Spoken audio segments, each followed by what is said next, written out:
Hi, I'm Susan Credle. I'm the Global Chief Creative Officer of FCB. I'm 6 months into that role, and I'm here at Cannes speaking with ARF. Hi, Gayle, Fuguitt, President and CEO of the Advertising Research Foundation. How do you see advertising, marketing, and research today? When I got into this business, there was a true belief in partnerships, and it was not at all considered a vendor relationship. It was a partner relationship. By shifting to having a lot of agencies working on a lot of pieces of a brand's business, I think that relationship isn't valued as much and just isn't there as much. I think the other thing is what's changed in the making of work is that, it used to be like when we worked with a photographer, a director, a music house, that was a pure partnership on our side. And now, now all of those people are going directly to the client. You've written about and been written about, speaking of which I love, strategic tenacity. I think about the brands that I've worked on that I'm proud of. If we didn't have that partnership and control, we would have never done it. I always say, like Macy's Day Parade, if we were doing that today, it would maybe last 2 years. I believe if Macy's didn't have Macy's Day Parade and their beautiful Believe story around the holidays, I'm not sure that they would have survived. Consistency and adding to a story are things that I value very much, and it's harder to do them today because you get new CMOs, you get new agencies, you get distracted. There's noise about you always have to be original and you have to come up with something fresh, and I don't believe it. I simply don't believe it. How about analytics? Research informs what we should be doing. But I have a saying that you can't science your way to magic, and where research gets in the way is when you try to get an equation that gets you to magic. Things like you can't say the name of the brand to the end. I mean, you must say it up front. Well, no, not necessarily, because guess what? Like when I was working on M&Ms, we were watching and listening, again, using data and understanding in numbers, but people were getting worn out with those little characters. We went and talked to the client, and I said, I think what might work is that what if we wait to reveal the characters so that we tell the story, and in the last... There's some advertising out like that now. Yeah, and in the last 25 seconds, they become the punchline. I remember the client who said, so basically, you're telling me I'm going to make a 30-second commercial and my product is only going to be in it for 4 seconds? I'm like, yeah. And I said, but the 4 seconds are going to be so powerful, no one will forget. They make consumers' hearts beat faster. Well, it was your punchline. Yeah. And then, we've got this thing now where we've got the brainwave stuff. Neuroscience. So stupid. It's absolutely ridiculous.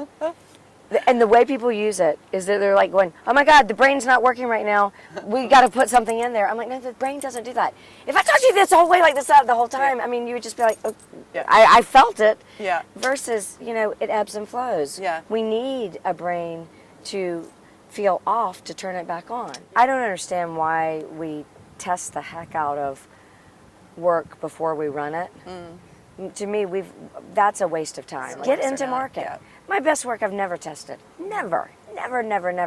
But we did a lot of data and research and understanding of who we're talking to, what are their behaviors, how are they behaving, what are they doing, what's their mindset, what are we trying to say, how are we going to intersect. All of that I love. There's this woman, she actually tested the work in a marketing mix. Yes. And so we figured out a formula of what kind of messages we needed in the market. If you can do that, it's great. There aren't that many people that are doing that. But that's where it should be doing, not trying to test whether my joke is funny or not. I like looking at what's going on in reality, not trying to guess what's going to work. Yeah. Just watch what you're doing. What makes you tick as a leader? What are your navigators? I've basically been a student of advertising for over 30 years versus saying I work in advertising. Yeah, learning comes up a lot. What didn't I like about this business? What are my pure joys? And when, if I think about retiring, what are the stories I'm going to tell that I'm going to love to tell and feel like that gave my life some value? And trying to identify those and then look at the next generation coming up and help them get to a shortcut so they get there faster. And that's what I want you to talk about, successes and failure. We shot something and it didn't go to air. I was so upset. And he goes, Susan, when was the last time you tried to do something and we just killed it? I'm like, I have never done that. This is a new experience for me. And he said, Susan, It's about batting averages. Yeah. Look at your batting average. Yeah. He said, I'm cool with this. It's Yeah. okay. Yeah. And he actually had to talk me off the ledge Yeah. versus you would think the client would be yelling at you Yes. like, how could you have sold me this work? Yeah. How could you have not made it? Yeah. I was like, this is surreal. Yeah, what a good He's guy. actually helping me. I was Yeah. talking to Fernando Machado. He said, good or bad, they don't remember. Right. So if you mess up, just move on. Right. They're not going to remember. Right. You are going to have to do something so horrible to truly fail and hurt a brand Yeah. and hurt a business Yeah. long term. I don't think we're capable of it. Yeah. I mean, you would have to actively say, I'm going to bring this brand down. Right.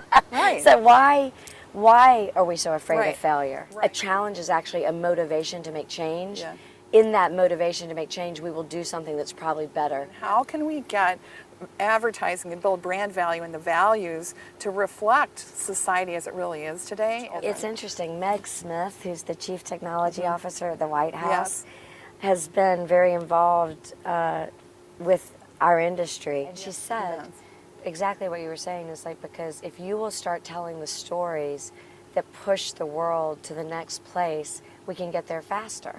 What's the frame that's going to get us through the next 5 years? As an agency, looking at the past, evaluating the present, and anticipating the future, what's our story? What we are leaning hard into is what we're calling never finished ideas. It's our way of saying that we believe brands have stories. And whether we inherit a story from the brand or whether we start the story, we write the next chapters. And we can write it through innovation, technology, sponsorships, traditional advertising, new media, loyalty programs, but we write the next chapter in the story.